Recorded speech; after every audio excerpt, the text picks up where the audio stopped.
നമസ്കാരം എല്ലാവർക്കും. എഡിഹോ മലയാളത്തിൻ്റെ പുതിയൊരു അധ്യായത്തിലേക്ക് നിങ്ങൾക്ക് ഓരോരുത്തർക്കും സ്വാഗതം. നമ്മുടെ ജീവിതത്തിൽ നമ്മൾ നേരത്തെ ഓരോ വീഡിയോയിലും പറയുന്ന പോലെ തന്നെ ഞാൻ വീണ്ടും ആവർത്തിക്കുകയാണ്.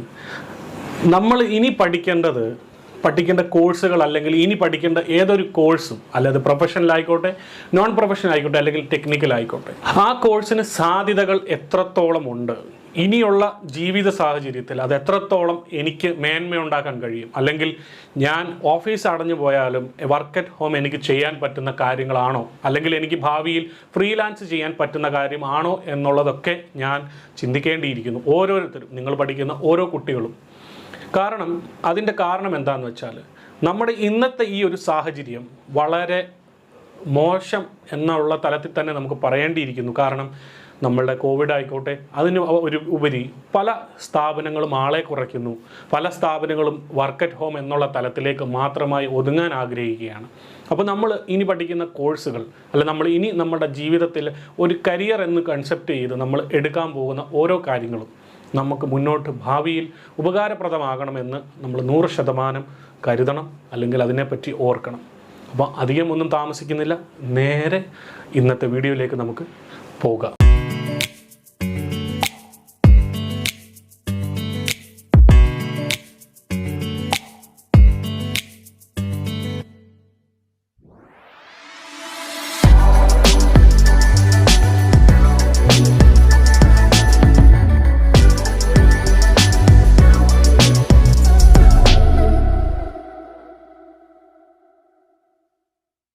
നമ്മുടെ ഇന്നത്തെ ഈ വീഡിയോയുടെ പ്രത്യേകത എന്ന് പറഞ്ഞു കഴിഞ്ഞാൽ, നമ്മളൊരു ഷോർട്ട് ടൈം 10 കോഴ്സുകൾ, അതിൽ ചിലതൊക്കെ എൻ്റെ പഴയ വീഡിയോയിൽ ഏതെങ്കിലുമൊക്കെ ഞാൻ പറഞ്ഞിട്ടുണ്ടാവാം.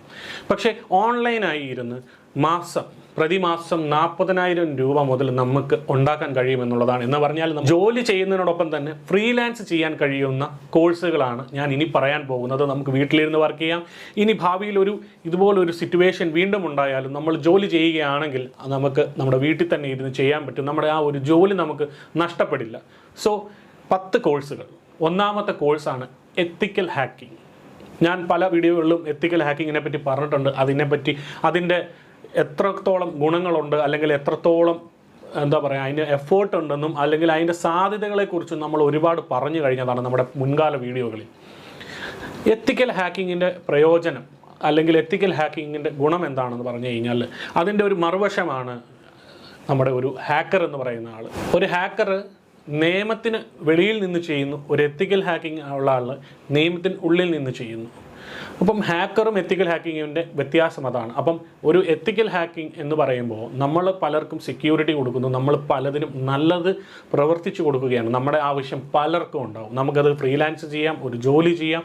അതിനോടൊപ്പം തന്നെ നമ്മുടെ കേരളത്തിൻ്റെ എല്ലാ മേഖലകളിലും, അല്ലെങ്കിൽ നമ്മുടെ കേരള സ്റ്റേറ്റ് പോലീസിൻ്റെ അവിടെ വരെയും ഒരു എത്തിക്കൽ ഹാക്കിങ്ങിൻ്റെ ആൾക്കാരുണ്ട്. നമ്മുടെ സൈബർ ഡോം, അതിനകത്തൊക്കെ നമുക്ക് ജോലിക്കുള്ള സാധ്യതയുണ്ട്. പ്രൈവറ്റായിട്ട് നമുക്ക് ചെയ്യാം. ഓരോ കമ്പനിക്ക് വേണ്ടിയുള്ളതും നമുക്ക് ചെയ്യാൻ കഴിയും. അപ്പം എത്തിക്കൽ ഹാക്കിംഗ് എന്ന് പറയുന്നത് നിങ്ങൾക്ക് ഓരോരുത്തർക്കും അറിയാം, ഒരുപാട് സാധ്യതയുള്ള ഒരു മേഖലയാണ്. നിങ്ങളപ്പം അതിനെപ്പറ്റി കൂടുതൽ അറിയാൻ നിങ്ങൾക്ക് എന്നെ കമൻസിൽ അറിയിക്കാം. കാരണം നമ്മൾ ഒരുപാട് വട്ടം പറഞ്ഞ ഒരു കാര്യമായതുകൊണ്ടാണ് ഞാൻ വീണ്ടും അതിനെപ്പറ്റി ആവർത്തിക്കാത്തത്. ഇനി രണ്ടാമത്തെ കോഴ്സാണ് SEO കോഴ്സ്. SEO എന്ന് പറഞ്ഞു കഴിഞ്ഞാൽ search engine optimisation. Search engine optimisation എന്ന് പറയുന്നത് എന്താണ്? എനിക്കൊരു വെബ്സൈറ്റ് ഉണ്ടാക്കുമ്പോൾ ഞാൻ ഒരാളെ ഏൽപ്പിക്കുകയാണ് SEO ചെയ്യാൻ. ആ ഒരു വെബ്സൈറ്റ്, ഇപ്പോൾ ഞാനൊരു ഹോട്ടൽ റിലേറ്റഡ് ആണ്, മേഖല എന്ന് പറയുന്നത് ഞാനൊരു എഡ്യൂക്കേഷണൽ മേഖലയാണ്, അല്ലെങ്കിൽ ഹോട്ടൽ മേഖലയാണെന്ന് വെച്ചോളൂ. ആ ഒരു മേഖലയിൽ ഒരാൾ ഒരു കാര്യം സെർച്ച് ചെയ്താൽ എൻ്റെ വെബ്സൈറ്റ് ഏറ്റവും ടോപ്പിലേക്ക് എത്തണം. അതിനാണ് നമ്മൾ സെർച്ച് എൻജിൻ ഒപ്റ്റിമൈസ് ചെയ്യുക എന്ന് പറയും. നമ്മൾ അതിനെ ഒപ്റ്റിമൈസ് ചെയ്ത് നമ്മുടെ ആ ഒരു വെബ്സൈറ്റിനെ നമ്മൾ ടോപ്പ് ലെവലിലേക്ക് എത്തിക്കുകയാണ്. നമ്മളെക്കാൾ കൂടിയവരുണ്ടാവാം, നമ്മളെക്കാൾ കുറഞ്ഞവരുണ്ടാവാം, പക്ഷേ സെർച്ച് ലിസ്റ്റിൽ നമ്മൾ ആദ്യം ഉണ്ടാവണം എന്ന് വിചാരിച്ച് നമ്മൾ ചെയ്യുന്ന ഒരു പ്രോസസ്സാണ് SEO. അതിന് നമ്മൾ വെബ്സൈറ്റിന് ചെയ്യാറുണ്ട്, നമ്മുടെ ചാനൽസിന് ചെയ്യാറുണ്ട്. എല്ലാത്തിനും വേണ്ടി നമ്മൾ യൂട്യൂബ്, ഫേസ്ബുക്ക്, നമ്മുടെ വെബ്സൈറ്റുകൾ, ഓൺലൈൻ പ്ലാറ്റ്ഫോമുകളിൽ ഒരു കാര്യം നമുക്ക് അറിയണമെങ്കിൽ നമ്മൾ സെർച്ച് ചെയ്യുന്ന സമയത്ത് നമുക്ക് ആദ്യം ഒരു സെർച്ച് റിസൾട്ട് വരുന്നുണ്ടെങ്കിൽ അത് SEOയുടെ ഫലമാണ്. SEOയ്ക്ക് അതുപോലെ സാധ്യതകളുണ്ട്. കാരണം ഇനി അങ്ങോട്ടുള്ളത് മാക്സിമം നമ്മൾ ഓൺലൈൻ മേഖലയിലാകുമ്പോൾ പുതിയ വെബ്സൈറ്റുകൾ, പുതിയ ക്ലയൻറ്റുകളെ നമുക്കിങ്ങനെ കിട്ടും. നമുക്ക് പുതിയ ക്ലയൻറ്റുകൾ വരുമ്പോൾ നമ്മൾ അവരുടെ ഡേറ്റയെ അല്ലെങ്കിൽ അവരുടെ ആ ഒരു പെർട്ടിക്കുലർ ഒരു മേഖലയെ നമ്മൾ കൊണ്ടുവന്ന് മുകളിലേക്ക് വെക്കുകയാണ്. നമ്മൾ അവരെ ടോപ്പ് ലിസ്റ്റിലേക്ക് ആക്കുമ്പോൾ അവരുടെ തേടി വരുന്ന അല്ലെങ്കിൽ ആ ഒരു മേഖലയെ തേടി വരുന്നവർക്ക് ഫസ്റ്റിൽ അവരുടെ ലിസ്റ്റ് വരുന്നു. അവർ അതിനകത്ത് പോയിട്ട് അവരുടെ സർവീസും അവരുടെ റേറ്റ്സും എല്ലാം നോക്കുമ്പോൾ അവർക്കത് ഓക്കെ ആണെങ്കിൽ അവർ അതിൽ തന്നെ സ്റ്റിക്ക് ഓൺ ചെയ്യുന്നു. അപ്പോൾ അതാണ് SEO എന്ന് പറയുന്നത്. SEOയ്ക്ക് ഒരുപാട് സാധ്യതകളുണ്ട്. കാരണം ഇന്ന് നമ്മുടെ കേരളത്തിൽ ഒരുപാട് യൂട്യൂബേഴ്സ് ഉണ്ട്. യൂട്യൂബ് മേഖലയിലും അല്ലെങ്കിൽ ഫേസ്ബുക്ക് പേജുകളും ചെയ്യുന്ന വ്ളോഗേഴ്സ് ഉണ്ട്. ഇവർക്കൊക്കെ സാധിക്കാത്ത ഒരു കാര്യമായിരിക്കാം ചിലപ്പോൾ SEO ചെയ്യാൻ. കാരണം അവർ വീഡിയോ ഷൂട്ട് ചെയ്യുന്നു, എഡിറ്റ് ചെയ്യുന്നു, തംബ്നെയിൽസ് ഉണ്ടാക്കുന്നു. നമ്മൾ ഒരു പെർട്ടിക്കുലർ ഒരാൾ SEO ചെയ്യാൻ വേണ്ടി ഇരിക്കുകയാണ്. അവരോട് വിളിച്ച് പറയാണ്, നിങ്ങളുടെ വീഡിയോ ഞാൻ SEO ചെയ്യാം, അല്ലെങ്കിൽ നിങ്ങളുടെ വെബ്സൈറ്റ് ചെയ്യാം, നിങ്ങളുടെ ഫേസ്ബുക്ക് പേജ് ചെയ്യാം. അപ്പോൾ ആ ഒരു സാധ്യത നമുക്ക് ഉപകാരപ്പെടും. കാരണം അതിനോടൊപ്പം തന്നെയാണ് ഞാൻ പറഞ്ഞത്, നമുക്ക് പല പല കമ്പനികളുടെ വെബ്സൈറ്റ് ഉൾപ്പെടെ എടുത്ത് ചെയ്യാം. അപ്പോൾ ഇത് ഫ്രീലാൻസ് ചെയ്യാൻ പറ്റും, ഒരു കമ്പനിയുടെ അണ്ടറിൽ ചെയ്യാൻ പറ്റും. കാരണം വലിയ വലിയ കമ്പനികൾക്ക് SEO ചെയ്യാൻ ഒരാളുണ്ടാവാറുണ്ട്. അപ്പോൾ അതിനും സാധ്യത എന്ന് പറയുന്നത് ഓൺലൈനായിട്ട് നമ്മൾ വീട്ടിൽ ഇരുന്ന് ചെയ്താലും പ്രതിമാസം നമുക്ക് 40,000 ഉണ്ടാക്കാൻ പറ്റും. കാരണം നമ്മളൊരു 4 ഫേസ്ബുക്ക് അല്ലെങ്കിൽ പേജോ അല്ലെങ്കിൽ 4 യൂട്യൂബ് ചാനൽ എടുത്താൽ മാത്രം മതി. അതെടുത്താലും നമുക്ക് അതിനുള്ള സാധ്യതയാണ്. കാരണം അവരുടെ പേജോ അല്ലെങ്കിൽ അവരുടെ ആ ചാനലിനെ നമ്മൾ ടോപ്പ് ലിസ്റ്റിലേക്ക് എത്തിക്കുകയാണ്. ഇപ്പോൾ സുജിത് ഭക്തൻ എന്ന് പറയുന്ന അദ്ദേഹത്തിൻ്റെ ചാനൽ നമ്മളൊരു കാര്യം സെർച്ച് ചെയ്യുമ്പോൾ അദ്ദേഹം മേളിൽ വരുന്നുണ്ടെങ്കിൽ അത് SEOയുടെ കഴിവാണ്, സെർച്ച് എൻജിൻ ഒപ്റ്റിമൈസേഷൻ. സോ അപ്പം ഇതിനെപ്പറ്റി കൂടുതൽ അറിയാൻ, ഇതെവിടെ പഠിക്കാം, ഇത് എങ്ങനെയാണെന്നുള്ളത് അറിയണമെങ്കിൽ നിങ്ങൾക്ക് കമൻറ്റ് ചെയ്യാം. ഞാൻ നിങ്ങൾക്ക് ഇതിനുള്ള ഉത്തരം തരുന്നതായിരിക്കും. അപ്പോൾ ഇനി നമുക്ക് അടുത്ത കോഴ്സിലേക്ക് പോകാം. ഇനി അടുത്തൊരു കോഴ്സാണ് PPC കോഴ്സ്. PPC കോഴ്സ് എന്ന് പറയുമ്പോൾ നിങ്ങൾക്ക് ചിലപ്പോൾ കുറേ പേർക്കൊക്കെ അറിയാമായിരിക്കാം, കുറേ പേർ കേട്ടിട്ടുണ്ടാവില്ലായിരിക്കും. പേപ്പർ ക്ലിക്ക് ക്യാമ്പയിൻ എന്ന് പറയുമ്പോൾ നമ്മൾ ഈ SEOയുടെ പറഞ്ഞതിൻ്റെ പോലെ തന്നെ മറ്റൊരു ഭാഗമാണ്. SEO ചെയ്ത് കഴിയുമ്പോൾ അടുത്തൊരാളാണ് ഈ PPC എന്ന് പറഞ്ഞിരിക്കുന്നത്. അയാളാണ് ഇതിനകത്ത് ഗൂഗിൾ ആഡ്വേർഡ്സ് ചേർത്ത്, നമ്മളൊരു ഫേസ്ബുക്ക് ബിസിനസ് പേജ് ഉണ്ടെന്ന് വെച്ചോളൂ. നമ്മൾ ആ ഒരു പേജിനെ നമ്മൾ ഗൂഗിൾ ആഡ്വേർഡ്സ് വെച്ച് നമ്മൾ അതിനെ പരസ്യം ചെയ്യുകയാണ്. അതിന് payment per click through rate ആണ്. നമ്മുടെ എത്ര പേര് ഇംപ്രഷൻ വന്നു, നമ്മൾ എത്ര പേരിലേക്ക്, നമ്മളിപ്പം ഫേസ്ബുക്കിൽ ഒരു പരസ്യം ചെയ്യുമ്പോൾ നമ്മളൊരു സർക്കിളാണ്, ഏജ് ഗ്രൂപ്പ് ഉണ്ട്, അല്ലെങ്കിൽ നമ്മളൊരു സർക്കിൾ വെക്കുകയാണ്. 50 കിലോമീറ്റർ റേഞ്ചിലേക്ക് ഈ ഒരു പരസ്യത്തെ പുഷ് ഔട്ട് ചെയ്യുകയാണ്. അതിനകത്തുനിന്ന് വരുന്ന കൺവേർഷൻ, ആ കൺവേർഷനാണ് അയാൾക്ക് പൈസ ഇരിക്കുന്നത്. നമ്മുടെ വെബ്സൈറ്റ് ഡിസൈൻ ചെയ്യുന്നു അല്ലെങ്കിൽ ഡിജിറ്റൽ മാർക്കറ്റിംഗ് ചെയ്യുന്നവരൊക്കെ ഇതിൻ്റെ ഒരു ഭാഗം മാത്രമാണ്. പക്ഷേ PPC എന്ന് പറയുന്നത് മാത്രമായിട്ട് നമുക്ക് ചെയ്യാൻ കഴിയും. കാരണം എല്ലാവർക്കും ഇന്ന് വേണ്ടത് അവരുടെ പ്രോഡക്റ്റ് റേഞ്ച് വളരെ വൈഡായിട്ട് എത്തിക്കുക, അവരുടെ പ്രോഡക്റ്റ് ആൾക്കാരിലേക്ക് ഇഴുകിച്ചില്ല. കാരണം നമ്മൾ ഫേസ്ബുക്കിൽ സ്ക്രോൾ ചെയ്ത് പോകുമ്പോൾ നമുക്കൊരു പരസ്യം കണ്ടു, ഞാനത് ആഗ്രഹിക്കുന്ന ഒരു സാധനമാണ്, ഡെഫിനറ്റ്ലി ഞാൻ അതിനകത്ത് കയറി നോക്കും. ഞാനപ്പം ഒരു ഇംപ്രഷൻ കഴിഞ്ഞ് ഞാൻ അതിനകത്ത് എന്തെങ്കിലും ആവശ്യമുള്ളതാണെങ്കിൽ ഞാൻ ഉറപ്പായിട്ടും അതിനകത്ത് ക്ലിക്ക് ചെയ്ത് അവരുടെ നമ്പർ എടുക്കാം, അല്ലെങ്കിൽ അവിടെ ഒരു എൻക്വയറി ഇടാം. ഈ എൻക്വയറിയെ കൺവേർട്ട് ചെയ്തെടുത്ത് PPCക്കാരാണ് അവരുടെ കമ്പനിയിലേക്ക് കൊടുക്കുന്നത്. PPC ചെയ്യുന്ന ഞാനാണെങ്കിൽ നിങ്ങളുടെ ഒരു കമ്പനിയിലേക്ക് ഞാൻ ഇത്ര ലീഡ്സ് ജനറേറ്റ് ആയിട്ടുണ്ട്, ലീഡ് പെർ റേറ്റ് ആണ്, ഒരു ലീഡിന് ഇത്ര രൂപ. നമുക്കത് ഓൺലൈൻ ചെയ്യാം, നമുക്കൊരു കമ്പനിക്ക് ഇരുന്ന് വർക്ക് ചെയ്യാം. കാരണം എല്ലാ കമ്പനികളും ഇപ്പോൾ ഞാൻ പറയുകയാണ്, ഒരു അക്കാഡമി, ഒരു ഇൻസ്റ്റിറ്റ്യൂഷൻ, ഒരു ജോലി അല്ലെങ്കിൽ ഒരു ടെക്നിക്കൽ കോഴ്സ് പഠിപ്പിക്കുന്ന ഒരു ഇൻസ്റ്റിറ്റ്യൂഷൻ, അവരുടെ പരസ്യം വെബ് ത്രൂ ചെയ്യുകയാണ് ഫേസ്ബുക്ക് വഴി. അതിനെ വൈഡായിട്ട് ചെയ്തു. അവിടെ ഇരിക്കുന്ന ആൾ, PPC ചെയ്യുന്ന ആൾക്ക് ആ കൺവേർഷനിലായിരിക്കാം ചിലപ്പോൾ ഒരു ഒരു ഫീസോ അല്ലെങ്കിൽ ഒരു സാലറി എന്ന് പറയുന്നത് അയാൾക്ക് ഒരു ഇൻസെൻറ്റീവ് സ്കീമിലായിരിക്കാം.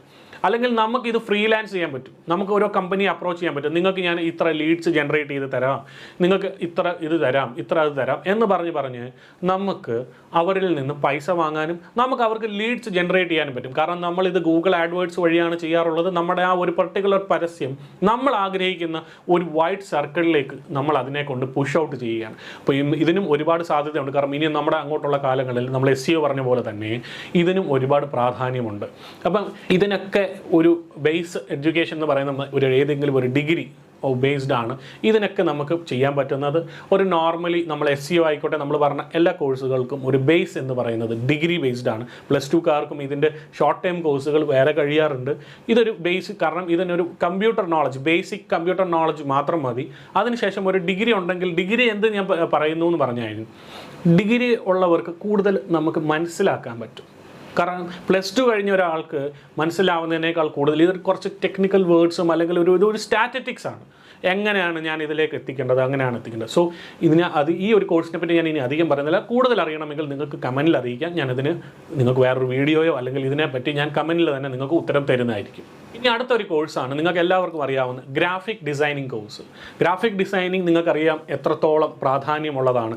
ഒരുപാട്, കാരണം ഗ്രാഫിക് ഡിസൈൻ എന്ന് പറയുമ്പോൾ നമുക്ക് ഓരോരുത്തർക്കും ഇന്ന് ഒരു ഗ്രാഫിക് ഡിസൈൻ മേഖലയെന്ന് പറഞ്ഞു കഴിഞ്ഞാൽ ഇന്ന് നമ്മുടെ ഗെയിമിംഗ് ഡെവലപ്മെൻറ്റ് ഒരുപാട് കയറിക്കൊണ്ടിരിക്കുന്നു. അതിന് മാത്രമായിട്ട് സെപ്പറേറ്റ് കോഴ്സുകളുണ്ട്. അതിന് മാത്രം ഒരുപാട് ഷോർട്ട് ടൈം കോഴ്സുകളാണ്. അതുപോലെ തന്നെയാണ് ഗ്രാഫിക്സ് ഡിസൈനിങ്ങിനും ഒരുപാട് സാധ്യതകളാണ്. അത് നമുക്ക് ഫ്രീലാൻസ് ചെയ്യാൻ പറ്റും, ഒരു കമ്പനിക്ക് വേണ്ടി വർക്ക് ചെയ്യാൻ പറ്റും. അതിനും സാലറി റേഞ്ച് എന്ന് പറയുമ്പോൾ നമ്മൾ നേരത്തെ പറഞ്ഞ ഒരു 40,000, ഞാനിപ്പോൾ ഈ പറയാൻ പോകുന്നതൊക്കെ നമുക്ക് ഒരു മാസം മിനിമം 40,000 രൂപ ഉണ്ടാക്കാൻ കഴിയാവുന്ന കോഴ്സുകളാണ്. ഫ്രീലാൻസ് ചെയ്താൽ പോലും ഓൺലൈനിൽ, നമ്മളൊരു ജോലിയല്ല ഞാൻ ഇവിടെ ഉദ്ദേശിക്കുന്നത്, ഓൺലൈനിലിരുന്ന് നമുക്ക് 40,000 രൂപ ഉണ്ടാക്കാൻ കഴിയും. പക്ഷേ നമ്മളെ പ്രൂവ് ചെയ്യണം എന്നുള്ളത് മാത്രമാണ്. ഞാൻ ഗ്രാഫിക് ഡിസൈനറാണ്, ഞാൻ ഗ്രാഫിക് ഡിസൈൻ ചെയ്യുന്നത്, എനിക്കൊരു ക്ലയൻറ്റ് ബേസ് ഉണ്ട് എന്നുള്ളത് നമ്മൾ പ്രൂവ് ചെയ്യണം. കാരണം നമ്മുടെ ഡിസൈൻസ് മറ്റുള്ളവരിലേക്ക് എത്തിക്കുക, നമ്മൾ അവരോട് പറയുകയാണ്, ഇത് കണ്ടോളൂ ഞാൻ ചെയ്യുന്ന വർക്ക് ഇതൊക്കെയാണ്, നിങ്ങൾ ഇതിനെപ്പറ്റി നോക്കൂ. അപ്പോൾ നിങ്ങൾക്ക് ഒരുപാട് ഫ്രീലാൻസ് വർക്കുകൾ കിട്ടും. ഇതും ഒരു 40,000 കിട്ടും. ഇതിനും ഒരു ഡിഗ്രി ബേസ്ഡോ അല്ലെങ്കിൽ ഒരു ചെറിയ കമ്പ്യൂട്ടർ നോളജ് മാത്രം മതി. ഇനി നമുക്ക് അടുത്ത കോഴ്സിലേക്ക് പോകാം. അടുത്തൊരു കോഴ്സാണ് വെബ് ഡിസൈനിങ്. അത് നിങ്ങൾക്ക് ഓരോരുത്തർക്കും അറിയാം. വെബ് ഡിസൈനിങ് കോഴ്സ്, നമുക്ക് ഒരു വെബ്സൈറ്റ് ഡിസൈൻ ചെയ്യാൻ കഴിയുന്ന, നമുക്ക് ഇന്ന് 199 രൂപ അല്ലെങ്കിൽ 99 rupees ഗോഡാഡി അങ്ങനെയൊക്കെ നമുക്കൊരു സ്വന്തമായിട്ടൊരു വെബ്സൈറ്റ് ക്രിയേറ്റ് ചെയ്യാൻ പറ്റും. മറ്റുള്ളവർക്ക് വെബ്സൈറ്റ് ഉണ്ടാക്കി കൊടുക്കാൻ, കാരണം അവർ ഡൊമൈൻ വാങ്ങിക്കുന്നു. അങ്ങനെ എത്രയോ പേരുണ്ടെന്നറിയാമോ. നമുക്ക് സ്വന്തമായിട്ട് അവരൊരു വെബ്സൈറ്റ് ക്രിയേറ്റ് ചെയ്യാനുള്ള ഒരു പ്ലാറ്റ്ഫോം ഉണ്ടാക്കി വെച്ചിട്ട്, കാരണം ഇന്ന് എല്ലാവരും അവരവരുടെ ഓരോ ബിസിനസ്സിനെയും വെബ്സൈറ്റിലേക്ക് ആക്കാൻ നമ്മൾ നോക്കുന്നുണ്ട്. കാരണം ഞാൻ പോലും നമ്മുടെ ഈ ഒരു എഡ്യൂക്കേഷൻ ചാനലിന് ഒരു വെബ്സൈറ്റ് ക്രിയേറ്റ് ചെയ്യാനും അതിനെ ഒന്ന് ഇച്ചിരൂടെ പുഷ് ഔട്ട് ചെയ്യാനും നമ്മൾ നോക്കിക്കൊണ്ടിരിക്കുകയാണ്. അപ്പോൾ എല്ലാവർക്കും സാധ്യതയുള്ളതാണ്, അല്ലാതെ ആർക്കും ഇത് മാറിപ്പോകുന്ന ഒന്നുമില്ല. കാരണം ഇത് വളരെ വലിയ ഒരു സാധ്യതയാണ്. കാരണം ഇനി അങ്ങോട്ട് നമ്മളെല്ലാം ഓൺലൈൻ പ്ലാറ്റ്ഫോമിലാകുമ്പോൾ നമുക്ക് വെബ്സൈറ്റുകൾ വേണം, നമ്മുടെ ഒരു പ്രോഡക്റ്റ്സ് ഉണ്ടെങ്കിൽ അതിനെ സെല്ല് ചെയ്യാനും. അപ്പോൾ ഇതൊക്കെ കണക്റ്റഡാണ്. SEO, എത്തിക്കൽ ഹാക്കിംഗ് മുതൽ ഇങ്ങോട്ട് എല്ലാം ഇത് കണക്റ്റഡാണ്. കാരണം ഇവരെല്ലാവരോടും ഉണ്ടെങ്കിൽ മാത്രമേ ആ ഒരു ബിസിനസ്സിനെ നമുക്ക് നല്ല ഹൈപ്പിലേക്ക് കൊണ്ടുപോകാൻ കഴിയുള്ളൂ. ഇതിനും നമുക്കൊരു 30 മുതൽ 40,000 രൂപ വരെ എല്ലാ മാസവും ഉണ്ടാക്കാൻ കഴിയും. അതിലും കൂടുതൽ ഉണ്ടാക്കാൻ കഴിയും നമ്മൾ ഫ്രീലാൻസ് ചെയ്യുമ്പോൾ. അപ്പോൾ ഇതിനെപ്പറ്റിയും കൂടുതൽ അറിയാനെ കൊണ്ട് നിങ്ങൾക്ക് കമൻറ്റ് ചെയ്യാം. ഇനി നമുക്ക് അടുത്ത കോഴ്സിലേക്ക് പോകാം. അടുത്തൊരു മേഖലയാണ്, അടുത്തൊരു കോഴ്സാണ് voice modulation course. Voice modulation course എന്ന് പറയുമ്പോൾ നിങ്ങൾക്ക് തോന്നാം എന്താണ് മിമിക്രി എന്നുള്ള ആറ്റിറ്റ്യൂഡിനേക്കാൾ അപ്പുറം അവിടെ മിമിക്രിക്ക് സാധ്യതയാണ്. നിങ്ങൾ കണ്ടിട്ടുണ്ടാവും, വോയിസ് ആക്ടേഴ്സ് ഉണ്ട്. നമുക്കത് സീരിയൽസിനായിക്കോട്ടെ, പരസ്യങ്ങൾക്കായിക്കോട്ടെ, അല്ലെങ്കിൽ ഇത് ഏറ്റവും കൂടുതൽ ഇപ്പോൾ യൂസ് ചെയ്യുന്നത് ഒരു ഇൻസ്റ്റിറ്റ്യൂട്ടിലാണ്. അവരുടെ വോയിസ് റെക്കഗ്നൈസ്ഡ് ആയിട്ട് അവരുടെ ഫയൽസ് കൊടുത്തിട്ട് അതിനകത്താണ് വോയിസ് വെച്ച് പറയുന്നു. ആ വോയിസ് കേട്ടിട്ടാണ് ആൾക്കാർ ഇരിക്കുന്നത്. അപ്പോൾ വോയിസ് മോഡുലേഷൻ വളരെ ബാസിലും നല്ല രീതിയിൽ സംസാരിക്കാൻ കഴിയുന്നവർക്ക് ഇത് യൂസ് ചെയ്യാൻ പറ്റുന്ന ഒരു മേഖലയാണ്. അതിനോടൊപ്പം തന്നെ ഫിലിംസ്, അതിനോടൊപ്പം തന്നെ സീരിയൽസ്, അല്ലെങ്കിൽ ഗെയിംസ്, അല്ലെങ്കിൽ നമ്മുടെ കാർട്ടൂൺസ്, അങ്ങനെയൊക്കെ ഉള്ളിടത്ത് നമുക്കിത് യൂസ് ചെയ്യാൻ പറ്റും. കാരണം ഇത് നമുക്ക് അങ്ങനെ ഒരു കഴിവുണ്ടെങ്കിൽ നമുക്കിത് പോയി പഠിച്ചു കഴിഞ്ഞാൽ നമുക്ക് അതിനെ കൂടുതൽ ക്ലാരിറ്റി ആക്കി എടുക്കാൻ കഴിഞ്ഞാൽ അതൊരു വലിയ വളരെ കോമ്പറ്റീഷൻ കുറഞ്ഞൊരു മേഖലയാണ് ഇത്. നമ്മൾ കണ്ടിട്ടുണ്ടാകും പണ്ട് നമ്മുടെ മിമിക്രി ആർട്ടിസ്റ്റുകൾ, അവരായിരുന്നു നമ്മുടെ പക്രുചേട്ടൻ. ട്രെയിനിന് സൗണ്ട് ഉണ്ടാക്കുന്നതിന് പുള്ളി പൈസ വാങ്ങാറുണ്ട്. അപ്പോൾ അങ്ങനെയുള്ള ഒരുപാട് പേരുണ്ട്. നമ്മുടെ സീരിയലിൽ ലാസ്റ്റിൽ മൊമെൻറ്റിൽ പറയുന്ന അദ്ദേഹമുണ്ട്. അങ്ങനെ ഒരുപാട് പേരുണ്ട്. നമ്മുടെ ചോട്ടാ ഭീം, അങ്ങനെയുള്ള എന്തോരം കാർട്ടൂണുകളുണ്ട്. നമുക്ക് വോയിസ് മോഡുലേഷൻ നമ്മളത് പഠിച്ചു കഴിഞ്ഞാൽ നമ്മുടെ ഈ കാർട്ടൂണുകൾ conversion, Hindi cartoons, English cartoons മലയാളത്തിലേക്ക് വരുമ്പോൾ, അല്ലെങ്കിൽ ഏതൊരു ലാംഗ്വേജിലേക്ക് വരുമ്പോഴും നമുക്കത് വലിയൊരു സാധ്യതയാണ്. നമുക്കത് വളരെ ഉപകാരപ്രദമാണ്. ഇതിനൊരു +2 ബേസും അതിനോടൊപ്പം തന്നെ വോയിസ് മോഡുലേഷൻ പഠിക്കാനുള്ള ഒരു ആറ്റിറ്റ്യൂഡും അതിനൊരു ചെറിയ കഴിവും ഉണ്ടെങ്കിൽ ഈ ഒരു കോഴ്സ് നമുക്ക് പഠിക്കാൻ പറ്റും. ഇതിനും 30 മുതൽ 50 വരെയൊക്കെ നമുക്ക് കാശുണ്ടാക്കാൻ കഴിയും. നമുക്ക് ഓൺലൈനായിട്ട് ചെയ്യാൻ പറ്റും. പല കാർട്ടൂണുകൾ ഡൗൺലോഡ് ചെയ്തിട്ട് അതിനെ നമുക്കൊരു വേണമെങ്കിൽ ഒരു ചാനലാക്കി മാറ്റാൻ പറ്റും. നമുക്ക് അതിനെ വോയിസ് ഡബ് ചെയ്ത് അതിനനുസരിച്ച് ഫണ്ണി സൗണ്ട്സ് ഒക്കെ കൊടുത്ത് നമുക്ക് ഒരുപാട് പൈസ ഉണ്ടാക്കാൻ കഴിയും. കാരണം ഇതൊക്കെ ആൾക്കാർ ഒരുപാട് പേര് ആഗ്രഹിക്കുന്നതാണ്, അവരുടെ മക്കളെ കാണിക്കാനും കേൾപ്പിക്കാനും ഒക്കെ. നമുക്കപ്പോൾ അതൊരു ഇൻഫോർമേറ്റീവായിട്ട് ചെയ്യണമെന്ന് മാത്രമേ ഉള്ളൂ ഒരു ഫ്രീലാൻസ് ചെയ്യുന്ന ഒരു വ്യക്തി. അല്ലെങ്കിൽ ഫ്രീലാൻസ് ചെയ്യുന്ന ഒരാൾക്ക് ഒരു മീഡിയ ഹൗസ് ഉണ്ടെങ്കിൽ നിങ്ങളുടെ ഈ ഒരു സാധനം ഞാൻ ഇങ്ങനെ ഒരു കൺവേർഷനിലേക്ക് തരാം, അത് ഒരുപാട് പേരെടുക്കും. കാരണം നിങ്ങൾക്കറിയായിരിക്കും നമ്മുടെ ഇതൊക്കെ ചോട്ടാ ഭീം അങ്ങനെയൊക്കെയുള്ള കാർട്ടൂണുകൾ, അതിന് സൗണ്ട് കൊടുക്കുന്നത് മനുഷ്യർ തന്നെയാണ്. അതിനെ ആ ഒരു ഫണ്ണി സൗണ്ടിലാക്കിക്കൊണ്ട് അത് വോയിസ് മോഡുലേഷൻ പഠിച്ചിട്ട് വരുന്ന ആൾക്കാരാണ് ഈ ഒരു മേഖലയിലുള്ളത്. അപ്പോൾ ഇതിന് വലിയ കോമ്പറ്റീഷൻ ഒന്നുമില്ല. അപ്പോൾ നിങ്ങൾക്ക് ഇത് കഴിയുമെങ്കിൽ നല്ലതാണ്. പിന്നെ ഇതിനെപ്പറ്റി കൂടുതൽ അറിയാൻ, ഈ ഒരു കോഴ്സിനെ പറ്റി കൂടുതൽ അറിയാൻ നിങ്ങൾക്ക് എന്നെ കമൻറ്റ് ബോക്സിൽ അറിയിക്കാം. അപ്പോൾ ഇനി നമുക്ക് അടുത്ത കോഴ്സിലേക്ക് പോകാം. അടുത്തൊരു മേഖലയാണ്, നിങ്ങൾക്ക് അതും അറിയാം എല്ലാവർക്കും, ആനിമേഷൻ കോഴ്സ്. ആനിമേഷൻ നമ്മൾ ഈ പറഞ്ഞ നേരത്തെ വോയിസ് മോഡുലേഷനോട് തന്നെ പറ്റി നിൽക്കുന്ന ഒരു സാധനമാണ് ആനിമേഷൻ. നമുക്ക് ആനിമേറ്റഡ് വീഡിയോസ് നമുക്ക് വീട്ടിൽ നിന്നുണ്ടാക്കി അതിന് വോയിസ് കൊടുത്ത് നമുക്ക് കൊച്ചു കൊച്ചു കുട്ടികൾക്ക് വേണ്ടിയുള്ള ഉണ്ടാക്കാം. അതിനോടൊപ്പം തന്നെ മൈംസ് ഉണ്ടാക്കാം. അപ്പോൾ അതൊക്കെ നമുക്കൊരു വലിയ സാധ്യതയാണ്. നമുക്കതൊക്കെ ഫ്രീലാൻസിങ് ആണ്. പക്ഷേ ആനിമേഷൻ കോഴ്സ് പഠിച്ചു കഴിഞ്ഞാൽ നമുക്ക് ഒരുപാട് ആനിമേഷൻ ചെയ്യുന്ന കമ്പനികളുണ്ട്. അവർ ഗെയിംസ് ഉണ്ട്, അല്ലെങ്കിൽ അവരുടെ കാർട്ടൂൺസ് ചെയ്യുന്ന കമ്പനികളുണ്ട്. അവരുടെ ഇപ്പോൾ നമ്മുടെ പണ്ടത്തേക്ക് എന്ന് പറഞ്ഞു കഴിഞ്ഞാൽ മായാവി എന്ന് പറയുന്ന ഒരു ക്യാരക്ടർ നമുക്ക് ബാലരമയിൽ മാത്രമായിരുന്നുവെങ്കിൽ ഇന്ന് അതിന് CDs അവൈലബിൾ ആണ്. അപ്പോൾ അത് ആനിമേഷനാണ്. അങ്ങനെ പലതും നമുക്ക് അങ്ങനത്തെ പല കമ്പനികളുണ്ട്. അങ്ങനെ പലതും നമുക്ക് ഈ മേഖലയിൽ ചെയ്യാൻ കഴിയും. വളരെയധികം സാലറി റേഞ്ചും ഇതും ഒരു 40,000 അപ് ടു നമുക്ക് കിട്ടാൻ സാധ്യതയുള്ള ഒരു റേഞ്ചാണ്. നമുക്ക് ഓൺലൈനിൽ ഇരുന്ന് ജോലി ചെയ്യാൻ പറ്റും. ഒരിക്കലും ഒരു നേരിട്ട് പോയിരുന്ന് ജോലി ചെയ്യാതെ നമുക്ക് വീട്ടിലിരുന്ന് തന്നെ വർക്കൗട്ട് ചെയ്യാൻ പറ്റുന്ന ഒരു സാധ്യതയുള്ള ഒരു ജോലിയാണ്. ഇനി നമുക്ക് അടുത്ത കോഴ്സിലേക്ക് പോകാം. ഇനി അടുത്തൊരു മേഖലയാണ് കണ്ടന്റ് റൈറ്റിംഗ്. കണ്ടന്റ് റൈറ്റിംഗ് എന്താണ്? നമ്മൾ കണ്ടിട്ടുണ്ടോ പലരും നമ്മുടെ ഫേസ്ബുക്കിലൊക്കെ ആർട്ടിക്കിൾസ് എഴുതുന്നത്. അപ്പോൾ അതിനൊക്കെയുള്ള സാധ്യത എന്താണ്? ഇപ്പം നമ്മൾ നേരത്തെ ആദ്യം പറഞ്ഞ SEOയ്ക്ക് ഒരു കണ്ടന്റ് ഉണ്ട്. ഒരു SEO എന്ന് പറയുന്നത് കുറേ വേർഡ്സ് ആണ്, കുറേ വാക്കുകളെ നമ്മൾ അവിടെ ജോയിൻ ചെയ്തിട്ടാണ് SEO ചെയ്യുന്നത്.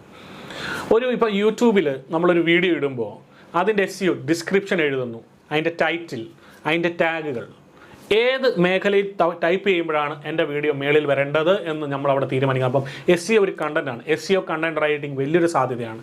സ്ക്രിപ്റ്റ് റൈറ്റിംഗ്സ്, അതിന് നമുക്ക് സ്ക്രിപ്റ്റുകൾ ഷോർട്ട് ഫിലിംസ് ആയിക്കോട്ടെ, നമ്മുടെ കൊച്ചു കൊച്ചു കാർട്ടൂണിന് ഉള്ള സ്ക്രിപ്റ്റുകളായിക്കോട്ടെ. അതിനോടൊപ്പം തന്നെ നമ്മൾ ഒരു മേഖലയിൽ നമ്മളൊരു ഇൻസ്റ്റിറ്റ്യൂട്ടിനെ പറ്റി നമുക്ക് കണ്ടന്റ് എഴുതാൻ പറ്റും, ഒരു ഫുഡിനെ പറ്റി കണ്ടന്റ് എഴുതാൻ പറ്റും. അങ്ങനെ നിരവധി സാധ്യതകളാണ്. നമ്മൾ ഫേസ്ബുക്ക് വഴി ആർട്ടിക്കിൾസ് എഴുതുന്ന വെബ്സൈറ്റുകളുണ്ട്, അല്ലെങ്കിൽ ആർട്ടിക്കിൾസ് എഴുതുന്നവർ മാത്രമുണ്ട്. അതുകൊണ്ട് മാത്രം ഉപജീവനം നയിക്കുന്ന ഒരുപാട് പേരുണ്ട്. കണ്ടന്റുകൾ എഴുതി കാശുണ്ടാക്കുന്നത്. കാരണം നമ്മൾ ആ ഒരു മേഖലയെ പറ്റി എഴുതുകയാണ്. അത് നമുക്ക് മലയാളത്തിൽ എഴുതാം, ഇംഗ്ലീഷിൽ ഫ്ലുവൻസി ഉണ്ടെങ്കിൽ, ഇംഗ്ലീഷിൽ നല്ല ഒരു കഴിവുള്ളവരാണെങ്കിൽ ഇംഗ്ലീഷിൽ കണ്ടന്റ് എഴുതിയാലും ഭയങ്കരമായിട്ടുള്ള ഒരു സാധ്യത ഉള്ള ഒരു മേഖലയാണിത്. കാരണം ഇന്ന് എല്ലാവർക്കും കണ്ടന്റുകൾ, നമ്മൾ ആർട്ടിക്കിൾ വായിക്കുന്ന എത്രയോ പേരുണ്ട്. യൂട്യൂബ് വീഡിയോ നിങ്ങൾ ഓരോരുത്തരും കാണുന്നത് പോലെയാണ് ഒരുപാട് പേര് ആർട്ടിക്കിൾ വായിക്കുന്നത്. അവർക്ക് ആ ആർട്ടിക്കിൾ വായിക്കുമ്പോൾ കിട്ടുന്ന ഒരു അനുഭവം വേറെയാണ്. ബുക്ക് റീഡിംഗ് ഉള്ളവരാണ് ആ ഒരു മേഖലയിൽ കൂടുതൽ കാണുന്നത്. അപ്പോൾ നിങ്ങൾക്കൊരു കണ്ടന്റ് റൈറ്റിംഗ് ആവാൻ കഴിയുമെങ്കിൽ നിങ്ങൾക്ക് അതും ചെയ്യാം. കാരണം നല്ലൊരു എഫക്റ്റീവായിട്ട് ആറ്റിറ്റ്യൂഡും ഇംഗ്ലീഷും മലയാളവും നല്ല ഭാഷാശുദ്ധി ഉള്ളവരാണെങ്കിൽ ഈ ഒരു കോഴ്സ് പഠിക്കാൻ പറ്റും. ഇതൊരു +2 കഴിഞ്ഞാലും നമുക്ക് ചെയ്യാൻ പറ്റുന്ന ഒരു കോഴ്സാണ്. അതിനോടൊപ്പം തന്നെ ഇത് 40,000 രൂപ വരെ നമുക്ക് സമ്പാദിക്കാൻ പറ്റുന്ന, ഓൺലൈനിലിരുന്ന് നമുക്ക് വീട്ടിലിരുന്ന് വർക്ക് ചെയ്യാൻ പറ്റുന്ന ഒരു മേഖലയാണ്. കൂടുതൽ അറിയാനും നിങ്ങൾക്ക് കമൻറ്റിൽ അറിയിക്കാം. ഞാൻ നിങ്ങളെ ഇതിന് ഗൈഡ് ചെയ്യുന്നതായിരിക്കും. ഇനി അടുത്തൊരു കോഴ്സിനെ പറ്റി നമുക്ക് പറയാം. ഇനി അടുത്ത നമ്മൾ പറയാൻ പോകുന്ന ഒരു കോഴ്സ് നിങ്ങൾക്ക് എല്ലാവർക്കും അറിയാം, പ്രോഗ്രാമിംഗ് ലാംഗ്വേജസ്. അപ്പോൾ ഇതിൻ്റെ മേഖലയെ പറ്റി ഞാൻ കൂടുതലൊന്നും പറയേണ്ട, നിങ്ങൾക്കറിയാം ഇതിൻ്റെ സാധ്യതകൾ. കാരണം ഒരു സോഫ്റ്റ്വെയർ എഞ്ചിനീയറിംഗ് ഒരു മേഖലയിൽ, IT മേഖല ഇങ്ങനെ വളർന്നുകൊണ്ടിരിക്കുമ്പോൾ നമുക്ക് പ്രോഗ്രാം ലാംഗ്വേജുകൾ ഒരുപാട് ആവശ്യകതയുണ്ട്. കാരണം പല കമ്പനികൾക്ക് വേണം, ഓൺലൈൻ ചെയ്യാൻ, നമുക്ക് ഫ്രീലാൻസ് ചെയ്യാം. ഇതിന് സാധ്യതകൾ അനേകമാണ്. ഞാൻ ഇതിനെപ്പറ്റി കൂടുതൽ ഡിഫൈൻ ചെയ്യാൻ ഞാൻ ആഗ്രഹിക്കുന്നില്ല. കാരണം നിങ്ങൾക്ക് ഓരോരുത്തർക്കും ഇതിനെപ്പറ്റി അറിയാം. നിങ്ങൾക്ക് ഇതിനെപ്പറ്റി കൂടുതൽ അറിയണമെന്നുണ്ടെങ്കിൽ നിങ്ങൾക്ക് എന്നെ കമൻറ്റിൽ അറിയിക്കാം. അപ്പോൾ ഇനി അടുത്തൊരു കോഴ്സിലേക്ക് നമുക്ക് പോകാം. നമ്മൾ പറയാൻ പോകുന്നത് 10ാമത് ലാസ്റ്റ് ഒരു മേഖലയാണ് നെറ്റ്വർക്കിംഗ് കോഴ്സ്. നെറ്റ്വർക്കിംഗ് കോഴ്സ് എന്താണ്? നമുക്കറിയാം, നമ്മൾ ഇന്ന് വളർന്നുകൊണ്ടിരിക്കുകയാണ് IT മേഖല. നമ്മുടെ HCL ആയിക്കോട്ടെ, വിപ്രോ ആയിക്കോട്ടെ, അനേകം കമ്പനികൾ, അതിനോടൊപ്പം തന്നെ ചെറിയ സ്റ്റാർട്ടപ്സ്. അപ്പം ഇവരുടെ ഒരു ഡേറ്റയെ നെറ്റ്വർക്ക് ചെയ്യാനും, അല്ലെങ്കിൽ ഇവർക്കുള്ള സാധ്യതകൾ ഓപ്പണിംഗ് കൊടുക്കുന്നത് നെറ്റ്വർക്കാണ്. അവർക്ക് ഒരു ഇൻട്രപ്ഷനും ഇല്ലാതെ നെറ്റ്വർക്ക് അവരിലേക്ക് എത്തുക, അവരുടെ ആ ഒരു ഡേറ്റയെ കറക്റ്റ് ഇൻട്രപ്റ്റ് ഇല്ലാതെ അടുത്തേക്ക് എത്തിക്കുക എന്നുള്ളതാണ് നെറ്റ്വർക്കിംഗ് കാര്യം ചെയ്യുന്നത്. ഇതുപോലെ പുതിയ സ്റ്റാർട്ടപ്സ് വരുന്നു. ഇതുപോലത്തെ പുതിയ കമ്പനികൾ തന്നെ ഉണ്ടാകുന്നു. അല്ലെങ്കിൽ നമുക്ക് ഇന്ന് നിലവിലുള്ള വിപ്രോ, HCL പോലത്തെ ഒരുപാട് HP പോലത്തെ കമ്പനികൾ നിലനിൽക്കുന്ന സമയത്ത് തന്നെ നമുക്ക് വീട്ടിൽ ഇരുന്ന് ചെയ്യാൻ പറ്റുന്ന ഒരു വലിയൊരു സാധ്യത ഉള്ളതാണ് ഈ ഒരു കോഴ്സ്. ഇതിനെപ്പറ്റി നിങ്ങൾക്ക് ഓരോരുത്തർക്കും അറിയാം. ഈ ഒരു കോഴ്സിനെ പറ്റി നമ്മൾ ഇതുവരെ പറഞ്ഞ എല്ലാ കോഴ്സുകളെ പറ്റി നിങ്ങൾക്ക് കൂടുതൽ അറിയാൻ നിങ്ങൾക്ക് എന്നെ കമൻറ്റിൽ അറിയാം. അതിനോടൊപ്പം തന്നെ ഡിസ്ക്രിപ്ഷനിൽ എൻ്റെ നമ്പർ ഉണ്ടാവും, ഇല്ലെങ്കിൽ ഈ സ്ക്രോളിംഗ് ചെയ്തു പോയ എൻ്റെ നമ്പറിൽ നിങ്ങൾക്ക് എന്നെ വിളിക്കാൻ, ബന്ധപ്പെട്ടാൽ ഞാൻ നിങ്ങൾക്ക് ചെയ്തു തരുന്നതായിരിക്കും. അതിനോടൊപ്പം തന്നെ നിങ്ങൾക്കുള്ള ചോദ്യങ്ങളും ഉത്തരങ്ങളും നിങ്ങൾ ഡെഫിനറ്റ്ലി നിങ്ങൾ കമൻറ്റിൽ അറിയിക്കുക. നിങ്ങൾ കാണുന്ന ഓരോരുത്തരും ദയവ് ചെയ്ത് നിങ്ങൾ സബ്സ്ക്രൈബ് ചെയ്യുക, ലൈക്ക് ചെയ്യുക, കമൻറ്റ് ചെയ്യുക. എന്നാൽ മാത്രമേ എനിക്ക് നിങ്ങളുടെ ആവശ്യങ്ങൾ എന്താണെന്ന് എനിക്ക് അറിയാൻ കഴിയത്തുള്ളൂ. സോ നിങ്ങൾ എന്നെ ഏറ്റെടുക്കുന്നുണ്ട്, നമ്മുടെ ഈ ഒരു ഒരു ചാനലിനെ നിങ്ങൾ മുന്നോട്ട് കൊണ്ടുപോകുന്നുണ്ട്. നിങ്ങൾ കാണുന്ന ഓരോരുത്തരും നിങ്ങൾ എൻ്റെ ചാനലൊന്ന് സബ്സ്ക്രൈബ് ചെയ്യുക, ലൈക്ക് ചെയ്യുക, കമൻറ്റ് ചെയ്യുക. നിങ്ങൾ ഇത് ഉപകാരപ്രദമെന്ന് തോന്നിയാൽ നിങ്ങൾ മറ്റുള്ളവരിലേക്ക് നിങ്ങൾ ഇത് ഷെയർ ചെയ്യുക. അതിനോടൊപ്പം തന്നെ നിങ്ങൾക്ക് ഏതെങ്കിലും ഒരു കോഴ്സിനെ പറ്റി കൂടുതൽ അറിയണമെന്ന് ആഗ്രഹമുണ്ടെങ്കിൽ നിങ്ങൾക്കത് എന്നോട് ചോദിക്കാം. ഞാൻ എന്നെ കൊണ്ട് കഴിയാവുന്ന തരത്തിൽ നിങ്ങൾക്ക് പറഞ്ഞു തരുന്നതായിരിക്കും. അധികം പറഞ്ഞ് വലിച്ചു നീട്ടുന്നില്ല. നിങ്ങൾക്ക് ഇത്ര നേരം എന്നെ കണ്ടുകൊണ്ടിരുന്നതിൽ ഞാൻ നന്ദി പറയുന്നു. അതിനോടൊപ്പം തന്നെ ഇനി ഒരു പുതിയ വീഡിയോ വരുന്നിടം വരെയും ബൈ.